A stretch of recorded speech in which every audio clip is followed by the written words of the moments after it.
शिक्षक सरोज ओझा आनिले विद्यालय गौरव। भद्रक जिला तिहिड़ी ब्लॉक अंतर्गत मंत्रबासुली उन्नीत मध्य इंग्राजी विद्यालय 2024-25 शिक्षा वर्षर प्रकृति मित्र पुरस्कार ग्रहण करिछि।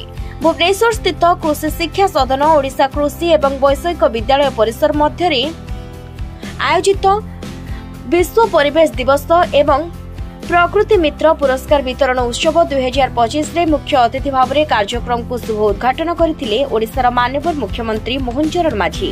विद्यालयर प्रधान शिक्षक सरोज ओझा एही प्रकृति मित्र पुरस्कार ग्रहण करिसंती। विद्यालयर कर्मचारी कमिटी तथा ग्रामवासी एथिरे खुशी व्यक्त करिसंती। जंगल परिवेश और जलवायु परिवर्तन विभाग ओडिशा सरकार भुवनेश्वर द्वारा परिचालित एही पुरस्कार पाई श्री ओझा विद्यालय स्तर में वर्षव्यापी परिवेश सचेतनता एवं स्वच्छता संबंधी विभिन्न कार्यक्रम मान कराइथिले।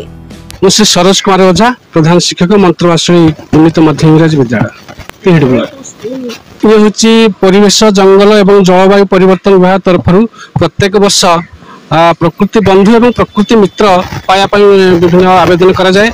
मुझे प्रकृति मित्र जोटा कि आनुष्ठानिक तो से बाबद आवेदन करी तो से विद्यालय स्तर में विभिन्न परिवेश एवं प्रकृति संरक्षण उपर विभिन्न कार्यक्रम मान करी तो से कार्यक्रम भितर विश्व हाथ धुआ दिवस एवं किभली भाव में डस्टबिन व्यवहार करवा पाइखाना सफा करवा हाथ धुआ दिवस एवं अन्य विभिन्न कार्यक्रम परिवेश एवं परिवेश प्रकृति संरक्षण उपरे अनेक कार्यक्रम जपरिक विभिन्न प्रकार रैली विभिन्न प्रबंध प्रतियोगिता पम्पलेट तैयारी स्लोगान राइटिंग पिला मध्य अनेक कार्यक्रम करें जहाँफल कि 15 दिन व्यापी आम विद्यालय मानक स्वच्छता पक्ष पालन आसे तो सही स्वच्छता पक्ष 15 दिन व्यापी विभिन्न प्रकार एक्टिविटी आसी था तार गाइडलाइन तो से सब विभिन्न पक्ष माने विभिन्न दिवस विभिन्न एक्टिविटी पालन कराई पिला उद्देश्य ये पुरस्कार मिला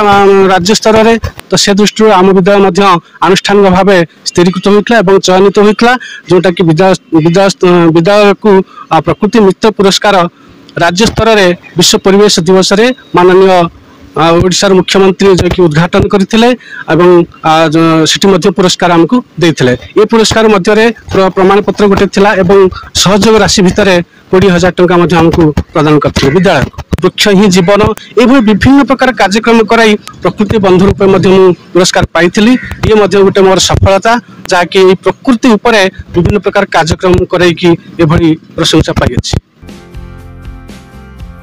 संजय दास का रिपोर्ट उत्कल न्यूज।